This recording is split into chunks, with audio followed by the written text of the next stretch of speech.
ভাবুন তো, একটা ফোন হাতে নিলেন আর মনে হলো যেন হাওয়ার মতো হালকা, এত পাতলা, এত ঝকঝকে, যেন ভবিষ্যৎকে হাতের মুঠোয় ধরা যাচ্ছে।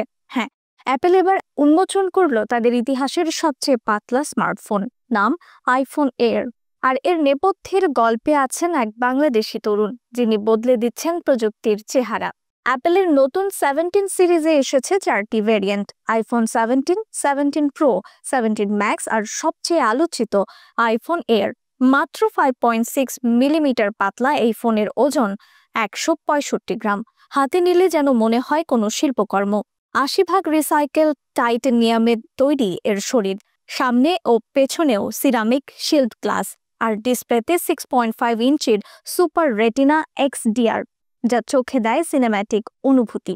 এর প্রসেসর আরও শক্তিশালী, ব্যাটারিও দীর্ঘস্থায়ী, ক্যামেরার গঠন নতুনভাবে সাজানো হয়েছে, তীক্ষ্ণ রং, পরিষ্কার ডিটেইলস আর দ্রুত ফোকাস যেন প্রতিটি মুহূর্তকে করে জীবন্ত। 120 হার্জ রিফ্রেশ রেটে স্ক্রল করলে মনে হবে স্ক্রিন যেন আঙুলের সঙ্গে নাচছে। আর এই সব কিছু মিলিয়ে ফোনটি কেবল একটা গ্যাজেট নয়, বরং ভবিষ্যতের দরজা খোলার চাবি। এই চমকপ্রদ ডিজাইনের পেছনে আছেন একজন মানুষ, আবিদুর চৌধুরী। জন্ম লন্ডনে, শিকড় বাংলাদেশে, বেড়ে ওঠা ব্রিটেনে হলেও এখন তিনি থাকেন যুক্তরাষ্ট্রের সান ফ্রান্সিসকোতে। নিজেকে তিনি পরিচয় দেন সমস্যার সমাধানকারী হিসেবে। তার বিশ্বাস, প্রযুক্তি এমন হতে হবে যা ছাড়া মানুষ চলতে পারবে না।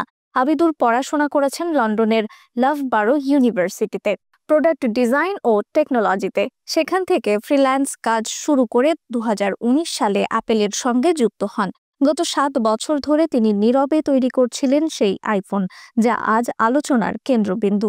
ভাবা যায়, লন্ডনে জন্ম নেওয়া এক তরুণ, যিনি বাংলাদেশি বংশোদ্ভূত, তার হাতের ছোঁয়ায় তৈরি ফোন আজ কোটি মানুষের হাতে ধরা দিচ্ছে। প্রতিটি কোণে, প্রতিটি বাঁকে লুকিয়ে আছে তার কল্পনা ও পরিশ্রম। যেন পাতলা শরীরের এই ফোন শুধু প্রযুক্তি নয়, এক তরুণের স্বপ্ন পূরণের সাক্ষী। অ্যাপেলের এই নতুন আইফোন ভবিষ্যতের ইঙ্গিত দিচ্ছে, কিন্তু এর চেয়েও বড় অনুপ্রেরণা হলো আবিদুর চৌধুরীর যাত্রা। তার গল্প প্রমাণ করে প্রতিভা ও কঠোর পরিশ্রম একসঙ্গে হলে কোনো সীমানাই বাধা হতে পারে না। একদিন হয়তো আজকের প্রজন্মের নকশাবিদেরা তার পথ ধরে আরো নতুন চমক সৃষ্টি করবে।